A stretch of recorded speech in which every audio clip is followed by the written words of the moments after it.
देखना मुझे सुकून देता है।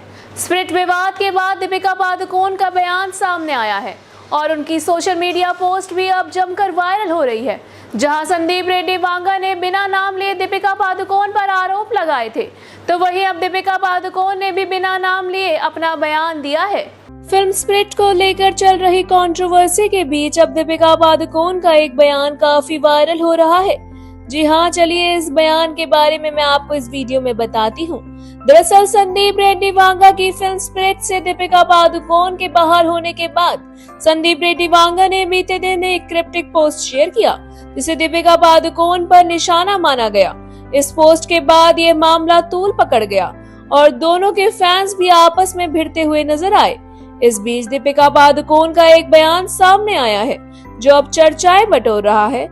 जी हाँ, दरअसल दीपिका पादुकोण बीती शाम एक इवेंट में पहुंची थी। इस दौरान पर्सनल और प्रोफेशनल लाइफ में आने वाली चुनौतियों से निपटने के सवाल पर दीपिका पादुकोण ने जवाब दिया।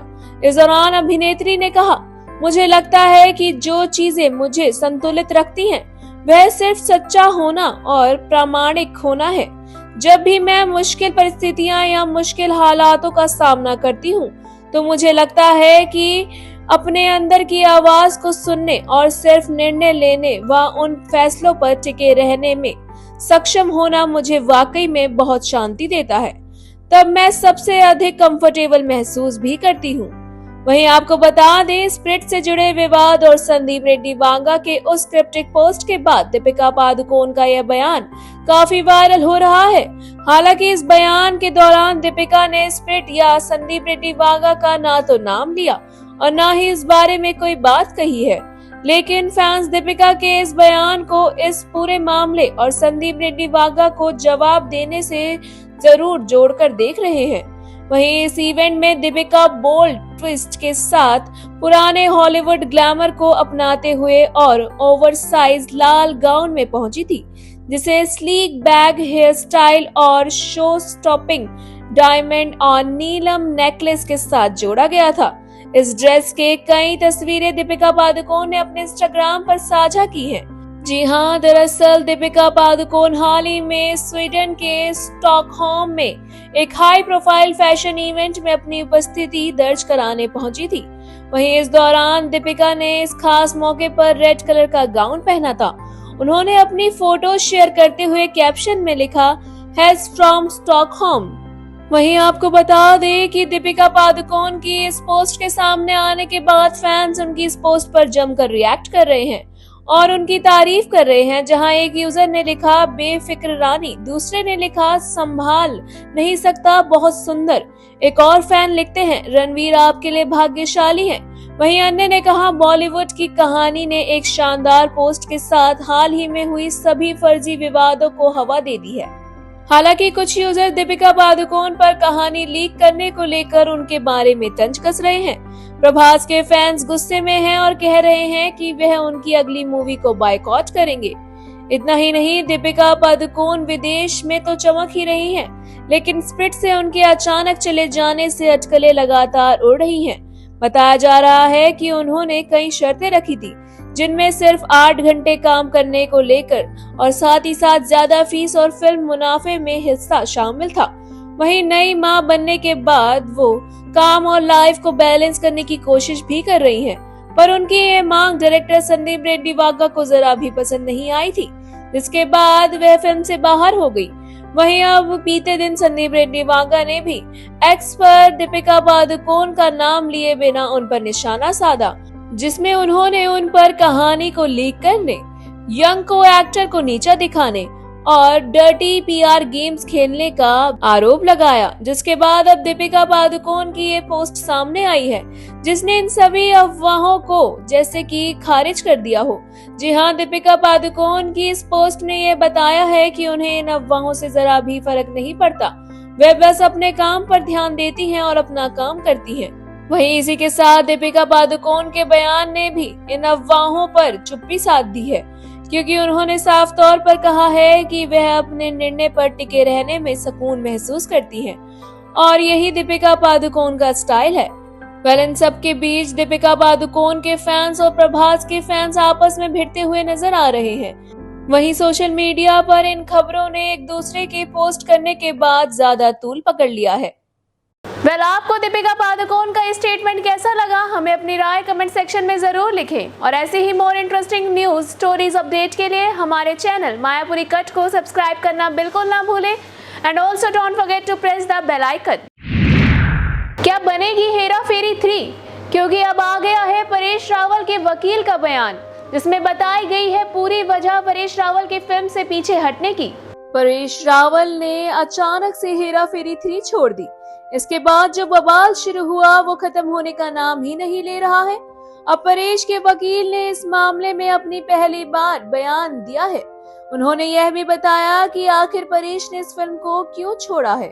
वहीं बॉलीवुड के दिग्गज एक्टर परेश रावल हेरा फेरी 3 के विवाद को लेकर चर्चाओं में बने हुए हैं। अब उनके वकील अमित नायक ने फिल्म से एक्टर के बाहर होने को लेकर लगाए गए आरोप पर अपना पक्ष रखा है। पहली बार उन्होंने इस मामले में बयान दिया है।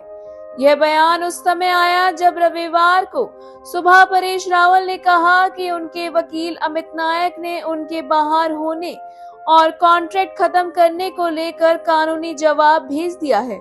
उन्होंने एक्स पर लिखा, मेरे वकील ने मेरे सही तरीके से फिल्म छोड़ने पर जवाब भेज दिया है। अब सब कुछ साफ हो गया है। वहीं इसके बाद वकील के बयान ने बताया कि परेश के फिल्म से बाहर होने की असली वजह क्या थी। दरअसल उन्होंने IANS को बताया कि उन्हें कहानी, स्क्रिप्ट और एक लंबा एग्रीमेंट ड्राफ्ट नहीं मिला, जो उनके क्लाइंट के साथ काम शुरू करने के लिए बहुत जरूरी था। इन सब की कमी के कारण और ओरिजिनल फिल्म के प्रोड्यूसर नाडिया अडवाला ने उनके क्लाइंट को नोटिस भेजकर फिल्म बनाने पर आपत्ति जताई। इसलिए उनके क्लाइंट ने प्रोजेक्ट छोड़ दिया और बयान सहित पैसे वापस कर दिए। उन्हें टर्म शीट यानी कि शुरुआती समझौतों को भी खत्म कर दिया गया। इसी के साथ आपको बता दें कि यह बात फिरोज नाडिया अडवाला यानी कि साजिद नाडिया अडवाला के चचेरे भाई को संबोधित करते हुए कही गई। परेश रावल ने फिल्म से इसलिए दूरी बनाई ताकि आपसी संबंधों पर असर ना पड़े। विवाद तब शुरू हुआ जब मीडिया में खबर आई कि परेश रावल ने हेरा फेरी 3 से बाहर होकर फैंस का दिल तोड़ दिया। इसके बाद अक्षय कुमार ने कानूनी कदम उठाया। अक्षय कुमार इस फिल्म के निर्माता भी हैं। परेश रावल ने यह भी साफ किया कि उनका फिल्म छोड़ने का कारण निर्देशक प्रियदर्शन से कोई क्रिएटिव मतभेद नहीं था। उन्होंने कहा कि प्रियदर्शन के लिए उनके मन में बहुत सम्मान है। हालांकि उन्होंने यह भी बताया कि यह फैसला उन्होंने सोच समझ कर लिया है, क्योंकि अब बाबू भैया का किरदार उनके भीतर की कला को आकर्षित नहीं कर पा रहा है।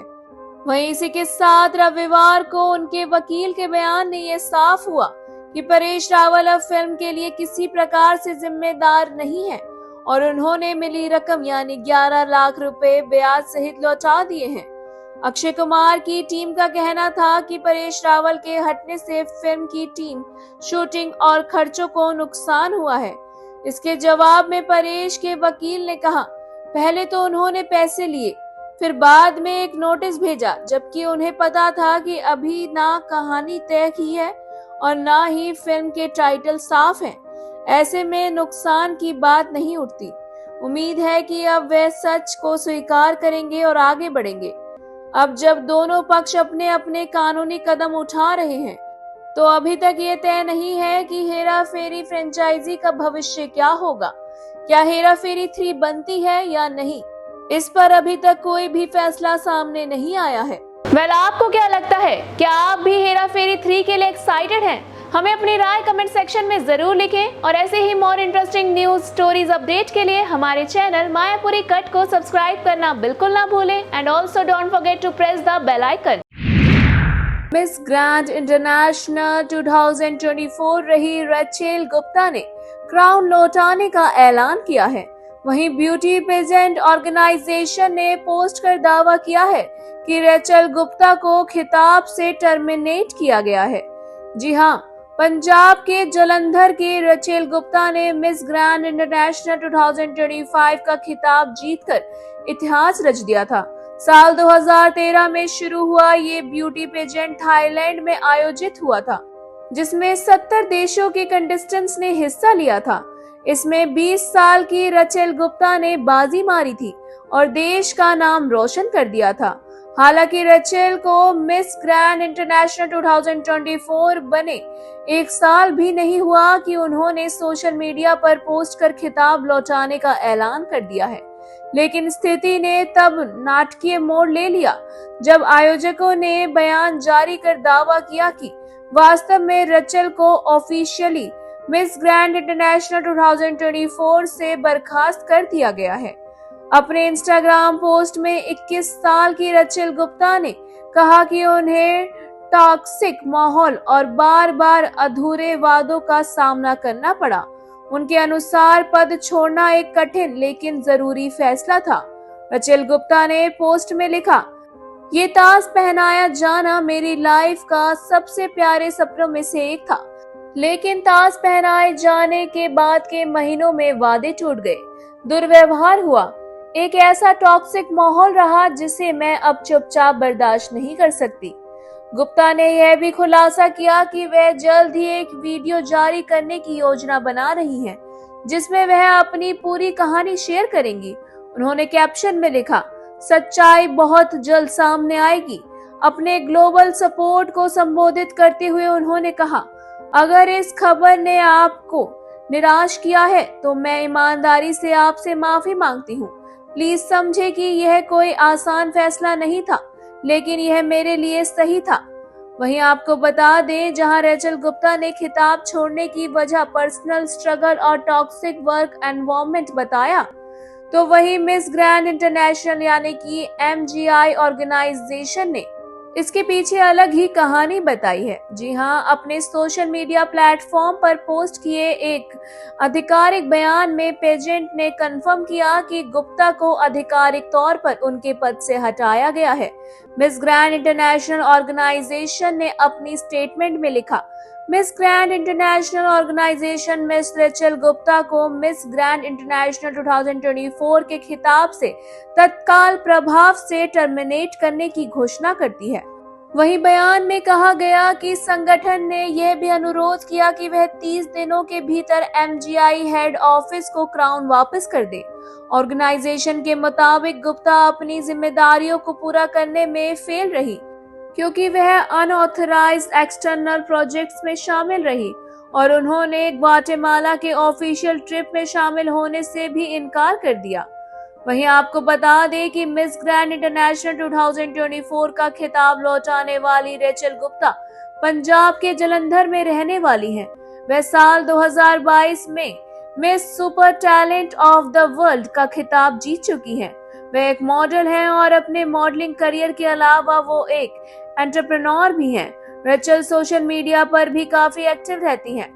इंस्टाग्राम पर रचेल के 1.4 मिलियन फॉलोअर्स हैं। वहीं अब रचेल का इस तरह का निर्णय लेने के चलते उनके फैंस काफी ज्यादा परेशान हैं। करण जौहर द्वारा होस्ट किए जाने वाले शो द ट्रेडर्स के कंफर्म कंटेस्टेंट्स की लिस्ट वायरल हो रही है। लिस्ट के मुताबिक शो में 22 सेलिब्रिटीज नजर आने वाले हैं, जिनमें शिल्पा शेट्टी के पति राज कुंद्रा से लेकर सुधांशु पांडे, करण कुंद्रा और जन्नत जुबेर तक शामिल हैं। जी हां, जब से OTT platform Amazon prime video ने रियलिटी शो द ट्रेडर्स का ऐलान किया है, तभी से इसके कंटेस्टेंट्स को लेकर चर्चाएं चल रही हैं। अभी तक ऑफिशियल लिस्ट जारी नहीं की गई है, पर हर कोई जानना चाहता है कि आखिर इस शो में कौन कौन से सेलिब्रिटी कंटेस्टेंट्स हिस्सा लेंगे। द ट्रेडर्स इस नाम के इंटरनेशनल रियलिटी शो का भारतीय एडप्शन है, जो पहले से ही करीब 30 देशों में लॉन्च हो चुका है। रियलिटी शो द ट्रेडर्स को लेकर खबर आ रही थी कि इसमें 20 कंटेस्टेंट नजर आएंगे, पर इस बीच खबर आई है कि इसमें 22 कंटेस्टेंट सामने आएंगे, जिनकी चर्चाएं सोशल मीडिया पर चल भी रही हैं। लोगों की उत्सुकता तब बढ़ गई जब इस शो के होस्ट करण जौहर ने अनाउंसमेंट वीडियो में इनडायरेक्टली हिंट देते हुए कुछ नाम बताए थे। जी हां, वहीं आपको बता दें, द ट्रेडर्स का ट्रेलर शुक्रवार 30 मई को आने वाला है, जिसके लिए फैंस काफी ज्यादा इंतजार कर रहे हैं। पर इसी बीच सोशल मीडिया पर कंफर्म कंटेस्टेंट्स की लिस्ट भी आउट हो चुकी है, जो कि वायरल हो रही है। इसमें टीवी और OTT की दुनिया के कई बड़े और पॉपुलर नाम शामिल हैं। वहीं आपको बता दें कि करण जौहर के रियलिटी शो द ट्रेटर्स में जो सितारे बतौर कंटेस्टेंट नजर आएंगे वो हैं करण कुंद्रा, राज कुंद्रा, रफ्तार, जैस्मिन भसीन, जन्नत जुबेर, हर्ष गुजराल उर्फी जावेद, मुकेश छाबड़ा, सुधांशु पांडे, अंशुला कपूर, महीप कपूर, निकिता लूथरा, पूरब झा, लक्ष्मी माचू, साहिल सलार्थिया, आशीष विद्यार्थी, सूफी मोतीवाला, एलनाज नौरोजी, अपूर्व मखीजा, जानवी गौड़, एल्विश यादव और सुमुखी सुरेश।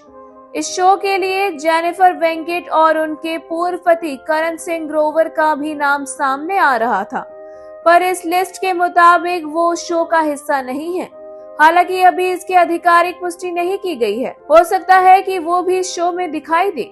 वहीं करण जौहर द्वारा होस्ट किए जाने वाले इस शो की शूटिंग फिलहाल जैसलमेर में हो रही है और यह 14 दिन तक चलेगा। रिपोर्ट्स के मुताबिक इस शो का कॉन्सेप्ट अच्छाई वर्सेस बुराई के इर्द गिर्द है, जिसमें कंटेस्टेंट सरवाइव करने की कोशिश करते हैं।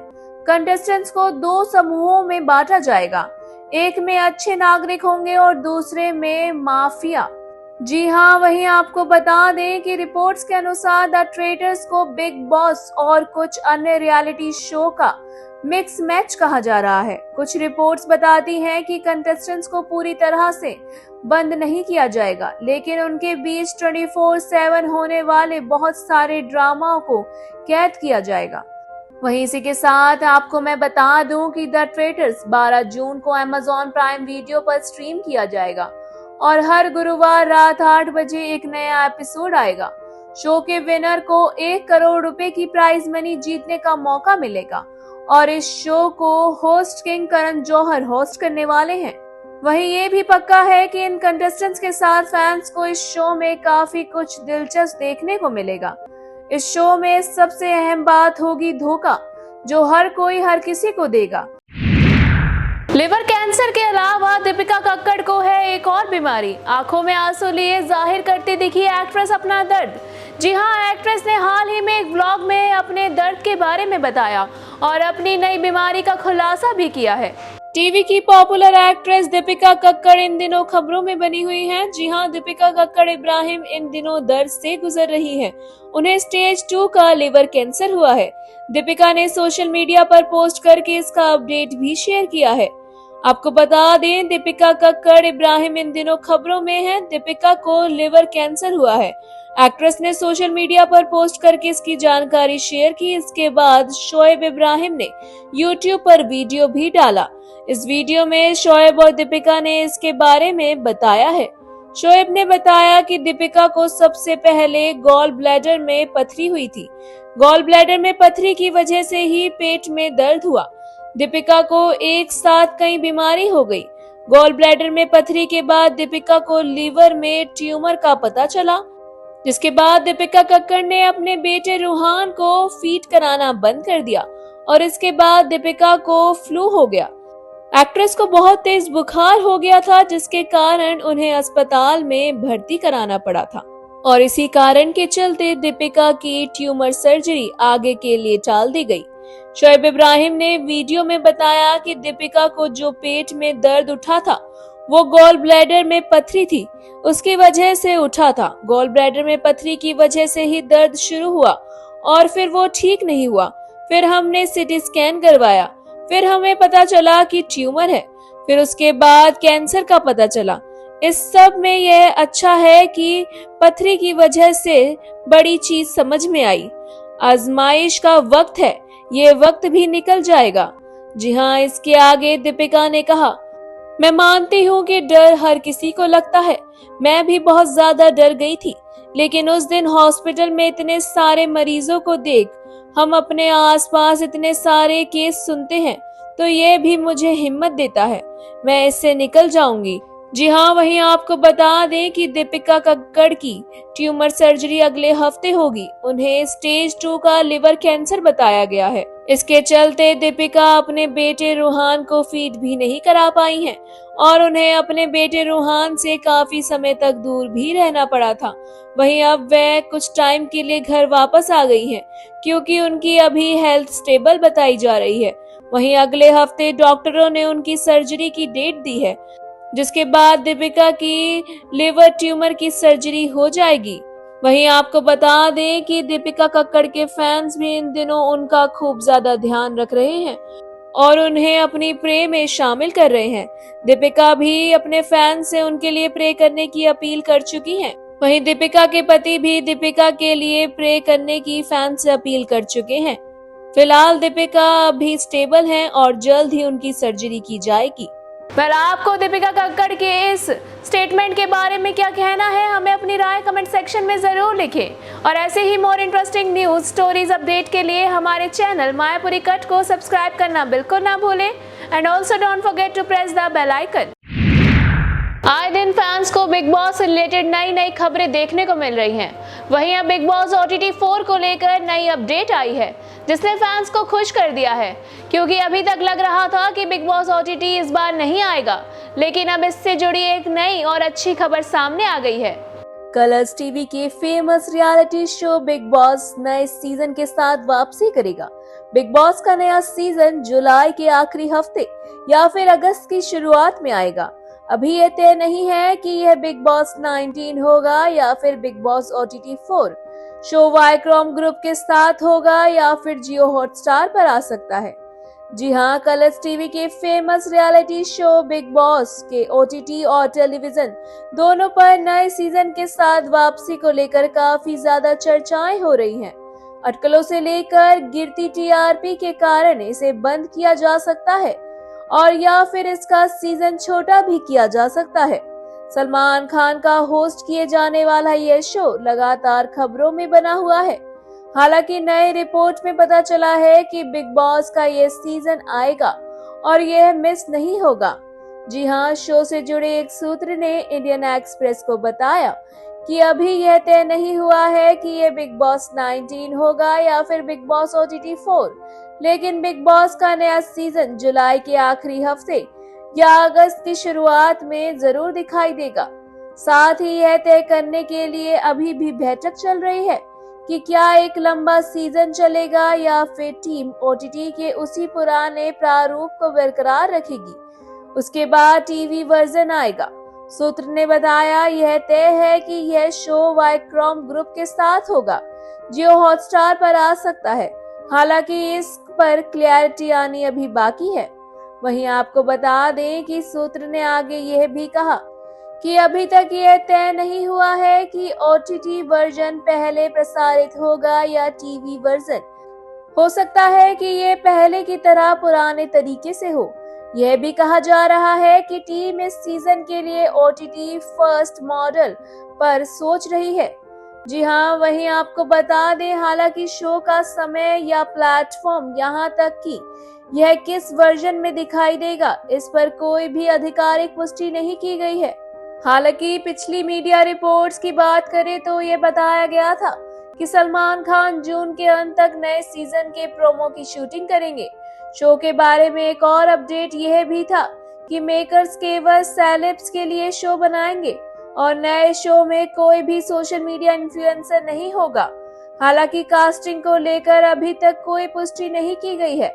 वहीं बिग बॉस 18 के पिछले सीजन को कंटेस्टेंट करणवीर मेहरा ने जीता था, जबकि विवियन डीसन उप विजेता रहे थे। हालांकि खबर यह भी आई थी कि इस बार बिग बॉस अपने पुराने शोज के अकॉर्डिंग काफी लंबा होगा। इस बार बिग बॉस 5.5 महीने तक दिखाया जाएगा और साथ ही साथ ये भी कहा गया था कि ये जल्द से जल्द प्रसारित होगा। हालांकि इन खबरों के बाद अब ये खबर आ रही है कि अभी तक ये पक्का नहीं है कि इस बार बिग बॉस लंबा होगा या पहले की तरह ही होगा, और साथ ही साथ ये भी क्लियर नहीं किया गया है कि ये बिग बॉस 19 होगा या फिर Bigg Boss OTT 4। Inside reports की माने तो इस पर जल्द ही अपडेट देने की बात की जा रही है। आप कितने ज्यादा एक्साइटेड हैं बिग बॉस ओटीटी को लेकर, हमें अपनी राय कमेंट सेक्शन में जरूर लिखें। और ऐसे ही more interesting news stories update के लिए हमारे चैनल मायापुरी कट को सब्सक्राइब करना बिल्कुल ना भूलें and also don't forget to press the bell icon. Bollywood के शहंशाह अमिताभ बच्चन का ध्यान फिल्मों के साथ साथ लग्जरी प्रॉपर्टीज पर भी रहता है। यही वजह है कि वे अयोध्या के रियल एस्टेट मार्केट में भी लगातार इन्वेस्ट कर रहे हैं। जी हाँ, राम मंदिर की प्राण प्रतिष्ठा के बाद से ही बिग बी अयोध्या में धड़ाधड़ जमीन खरीद रहे हैं। वहीं अब आपको बता दें कि एक्टर ने अयोध्या नगरी में अपनी चौथी जमीन खरीद ली है। चलिए इसकी कीमत मैं आपको इस वीडियो में बताती हूँ। बॉलीवुड के शहंशाह अमिताभ बच्चन के खाते में कई बड़ी फिल्में हैं, लेकिन पिक्चरों से ज्यादा वो इस समय लग्जरी प्रॉपर्टी को लेकर फोकस करते नजर आ रहे हैं। बिग बी लगातार अयोध्या के रियल एस्टेट बिजनेस पर लगातार अपनी मौजूदगी बढ़ाते हुए नजर आ रहे हैं। बिग बी ने एक बार फिर अयोध्या की लग्जरी प्रॉपर्टी मार्केट में इन्वेस्ट किया है। नई रिपोर्ट के मुताबिक उन्होंने अयोध्या में चौथा प्लॉट खरीद लिया है, जो करीब 25,000 वर्ग फुट में फैला हुआ है। हिंदुस्तान टाइम्स की रिपोर्ट के मुताबिक अमिताभ बच्चन ने जो प्रीमियर जमीन खरीदी है वो सरयू के पास है और ये एक अपस्केल डेवलपमेंट है, जिसमें वो पहले भी 14.5 करोड़ रुपए का निवेश कर चुके हैं। राम मंदिर निर्माण के बाद से ही यह इलाका तेजी से रियल एस्टेट का केंद्र बनता जा रहा है। दरअसल उनके चौथे प्लॉट की कीमत 40 करोड़ रुपए बताई जा रही है। वहीं आपको बता दें कि एक्टर अमिताभ बच्चन इससे पहले भी अयोध्या नगरी में निवेश कर चुके हैं, जब एक्टर ने प्रोड्यूसर आनंद पंडित के स्वामित्व वाली रियल एस्टेट फर्म में करीब 10-10 करोड़ रुपए का इन्वेस्ट किया था। हालांकि राम मंदिर उद्घाटन से पहले भी बिग बी निवेश कर चुके हैं, जिसमें 5,372 वर्ग फुट का प्लॉट शामिल है, जिसे 4.54 करोड़ रुपए में खरीदा गया था। इसी के साथ अयोध्या के रियल एस्टेट मार्केट में उनकी रुचि देखी गई है। वहीं दरअसल साल 2025 में एक रिपोर्ट छपी थी, जिसमें पता लगा था कि बिग बी ने राम मंदिर से 10 किलोमीटर दूर स्थित एक जगह पर 54,000 वर्ग फुट का प्लॉट खरीदा था, जिसे हरिवंश राय बच्चन ट्रस्ट के नाम से खरीदा गया था। वहीं उस जमीन पर उनके पिता की स्मारक बनाए जाने की प्लानिंग है। सिर्फ अमिताभ बच्चन ही नहीं, बल्कि बेटे अभिषेक बच्चन ने भी इस प्रॉपर्टी में निवेश कर चुके हैं। अयोध्या से बाहर रियल एस्टेट पोर्टफोलियो को लगातार बढ़ाया जा रहा है। साल 2023 में अमिताभ और बेटे अभिषेक बच्चन ने मिलकर 25 करोड़ रुपए के 10 अपार्टमेंट खरीदे थे। पिछले साल राज्यसभा ने अपनी घोषणा के दौरान जया बच्चन ने बताया था कि दोनों की कुल संपत्ति 1,578 करोड़ रुपए है। वहीं अंचल संपत्ति 729.77 करोड़ और चल संपत्ति 849.11 करोड़ रुपए है। हालांकि लगातार इन्वेस्टमेंट के बाद इसमें बढ़ोतरी होने की उम्मीद है। वहीं अमिताभ बच्चन भी लगातार काम कर रहे हैं। टीवी हो या बॉलीवुड, बिग बी आज भी फुल डिमांड में है और उन्हें लगातार स्क्रीन पर देखा जा सकता है। आपको बता दें, अमिताभ बच्चन, अभिषेक बच्चन के अलावा भी कई सारे सितारे हैं जिन्होंने अयोध्या में प्रॉपर्टी ली हुई है। क्या सलमान खान के घर जल्द ही गूंजने वाली है किलकारी? क्योंकि खबर है कि उनकी भाभी प्रेग्नेंट है। जी हाँ, जल्द ही शूरा खान और अरबाज खान माता पिता बनने वाले हैं, क्योंकि एक वीडियो सामने आई है जिसने इन अफवाहों को और भी ज्यादा तेज कर दिया है। क्या अरबाज खान और शूरा खान जल्द ही माता पिता बनने वाले हैं? सोशल मीडिया पर ऐसी अटकलें लगाई जा रही हैं कि शूरा खान प्रेग्नेंट है। हाल ही में उन्हें क्लिनिक के बाहर स्पॉट भी किया गया था, जिसके बाद से ये अफवाहें और भी ज्यादा तेज हो गई। क्या अरबाज खान और शूरा खान अपने पहले बच्चे की उम्मीद कर रहे हैं? ऐसी ही अफवाहें अब सोशल मीडिया पर फैली हुई हैं। हालांकि अभी तक कपल ने इस बारे में कोई भी अनाउंसमेंट नहीं की है, लेकिन फैंस को ऐसा लग रहा है कि शूरा प्रेग्नेंट है, क्योंकि साल 2023 में शादी करने वाले इस कपल को पहली बार पिछले महीने एक क्लिनिक के बाहर स्पॉट किया गया था, तभी से उनकी प्रेगनेंसी की खबरें को हवा मिल गई। रविवार को दोनों को लंच डेट के बाद रेस्टोरेंट से बाहर आते हुए भी देखा गया, जहां अरबाज अपनी पत्नी को सीढ़ियों से उतरने में मदद करते नजर आए। वहीं शूरा ने ढीले कपड़े पहने हुए थे, जो आमतौर पर सेलेब्स प्रेगनेंसी के शुरुआती दौर में पहनती हैं। उनके साथ उनके पति भी थे, जिन्होंने इस आउटिंग के लिए सफेद टी शर्ट और डेनिम पैंट पहनी हुई थी। दबंग एक्टर अरबाज ने पत्नी के साथ उनको उतरने में मदद की और उन्हें कहा आराम से, जिसके बाद शूरा कार के अंदर जाके बैठ गई। फिर उन्होंने पेप्स को अभिवादन किया और वह भी कार में बैठ गए। कमेंट बॉक्स में फैंस जल्द ही अनुमान लगाने शुरू कर दिए गए कि शूरा खान प्रेग्नेंट है। वहीं आपको बता दें कि 57 वर्षीय अरबाज खान ने 24 दिसंबर साल 2023 को शूरा खान से शादी की थी। कथित तौर पर उनकी उम्र में 22 साल का अंतर है। पिछले साल शूरा ने इंस्टाग्राम पर आस्क मी एनीथिंग सेशन की मेजबानी भी की थी और उन्होंने एक सोशल मीडिया यूजर को सबसे मजेदार जवाब भी दिया था। उस यूजर ने शूरा से उनकी हाइट और उम्र के अंतर के बारे में पूछा था। यूजर ने पूछा, आप और आपके पति अरबाज खान के बीच उम्र और हाइट में क्या अंतर है? इस पर उन्होंने जवाब दिया, अरबाज 5'10" है और मैं 5'1" हूँ और उम्र सिर्फ एक नंबर है। जब उनसे पूछा गया कि वह अपने पति की किन गुणों की तारीफ करती हैं, तो उन्होंने जवाब दिया, वह बहुत प्यार करने वाले हैं और सम्मान करने वाले हैं। शूरा और अरबाज की पहली मुलाकात पटना शुक्ला के सेट पर हुई थी, जिसे अरबाज ने प्रोड्यूस किया था। शूरा रवीना टंडन के मेकअप आर्टिस्ट के तौर पर वहां काम कर रही थी। 24 दिसंबर साल 2023 को शादी से पहले दोनों ने 1 साल तक एक दूसरे को डेट किया था। वहीं आपको बता दें कि इसके बाद दोनों ने शादी कर ली। वहीं इसी के साथ जो लोग नहीं जानते उन्हें बता दें कि अरबाज खान की पहली शादी मलाइका अरोड़ा से हुई थी। 19 साल की शादी के बाद साल 2017 में दोनों अलग हो गए। वे अपने 22 वर्षीय बेटे अरहान खान की परवरिश भी कर रहे हैं। जी हाँ, वहीं इसके बाद अरबाज खान ने साल 2023 में शूरा खान से शादी कर ली और वहीं अब खबरें आ रही हैं कि शूरा खान प्रेग्नेंट हैं और जल्द ही अरबाज और शूरा माता पिता बनने वाले हैं। यानी कि खान फैमिली में एक नया मेहमान आने वाला है, जिसके लिए परिवार और फैंस काफी ज्यादा एक्साइटेड हैं। सामने आए वीडियो में अरबाज खान शूरा का काफी ध्यान रखते हुए नजर आ रहे हैं, जिसके चलते फैंस को लग रहा है कि शूरा डेफिनेटली प्रेग्नेंट है। पर आपको क्या लगता है कि आज शूरा खान सच में प्रेग्नेंट हैं? हमें अपनी राय कमेंट सेक्शन में जरूर लिखें और ऐसे ही more interesting news stories update के लिए हमारे चैनल मायापुरी कट को सब्सक्राइब करना बिल्कुल ना भूलें and also don't forget to press the bell icon.